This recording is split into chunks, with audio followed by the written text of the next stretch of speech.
нещо. Според тебе те спят и изкарват пари? Да, го правят. Аз чувам за първи път, между сериозно ли говориш в момента? Мисля, изключваме Съвсем камерата и всичко останало. Да. Аз за първи път чувам. Тоест, те са известни дори. мъже, жени. Мъже. Жигола. Нещо такова се явява.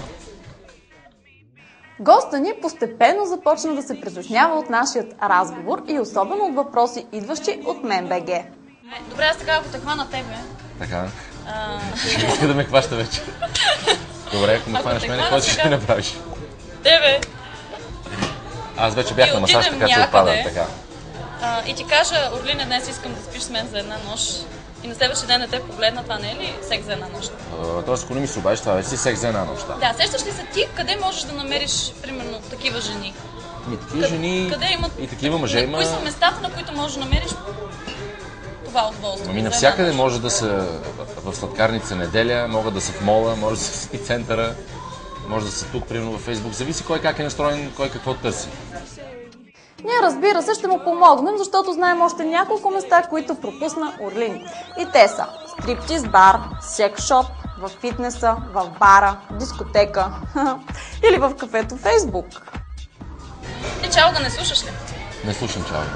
Добре, да, ако някоя но я чувам доста често. Ти предложи да направите дует, няма ли да се съгласиш? Няма да се съглася, не. Но много зависи каква е песента. Дори тя да е Глория, например. Аз съм така, кой знае колко добре запознат коя е, нали, обаче Глория се води една от най-най. Ивана, Глория, нали така? Да. Много зависи каква е песента, никога не трябва да се казва никога. Се съмнявам, че ще ми бъде предложена песен, която да е адекватна на моите музикални усещания. Нали? Ох, нещо ми влезе в окото. Не се чудете какво правя, а гледайте следващия въпрос. Орлин, ти лесен или труден мъж според теб? За една жена. Аз съм труден за много неща и лесен за много други. За жена какво значи лесен за жена? Лесен за секс, лесен за взаимоотношения, лесен за комуникация съм лесен. За секс говорим. Когато се стигне до секс, в смисъл, всички ни е хубаво да го правим, всички ни е лесно да го правим, но въпросът е този път. Отговори ми конкретно. Така, дали е лесен? Лесен ли си или труден? Много зависи с кого. Много зависи. Ако сега ти кажа, айде да ходим в туалетната, какво ще ми кажеш? Какво да правим в туалетната? Да правим секс. Това сериозно го кажеш или просто... Сериозно го казвам. Но си искаш наистина да отидем да го направим, така ли? В смисъл, да, сериозно ти го казвам. Ако ми го кажеш така, няма да дойде с теб.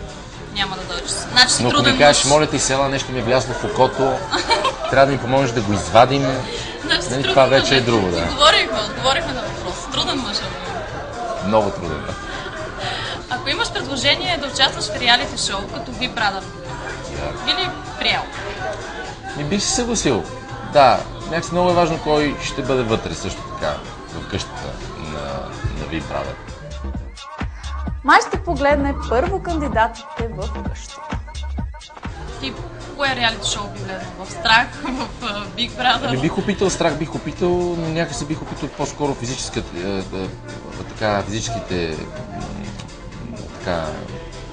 препятствия, които там се изпълняват, докато нещата с яденето на бръмбари, на разни тестици от бики и еди какво си друго, нали, да не казвам, ми е много гнусно, но бих опитал.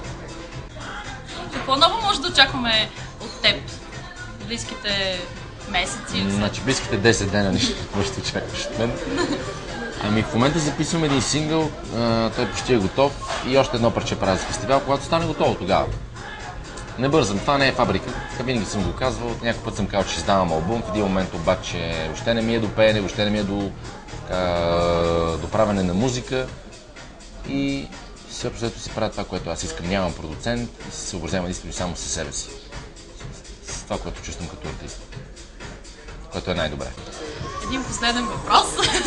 Явно ще бъде всъщност големия въпрос. Не, напротив, много е невинен. Въпросът ми е, кога за първи път остана гол пред жена? Гол? Да. Това беше съвсем скоро, преди около една година. Така винаги съм само по чорапи или само по вратовръзка. Но за първ път чисто гол останах преди около година пред жена. Ах, че ще гаджия този Орлин. Я да видим обаче с последния ни въпрос бонус. как ще се пошегува? Става си с мъж. Не, мъж не съм спал. Пъжи През Боже. това може да приключим. Не, така се прави.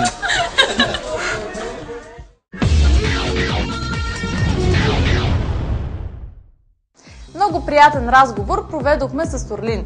Дано и на вас ви е било приятно да чуете неговите откровения. Това беше от нас за тази седмица. Знаете, че тук неудобно се чувстват само нашите гости, а именно за това са толкова интересни. Не ни пропускайте и следващия път.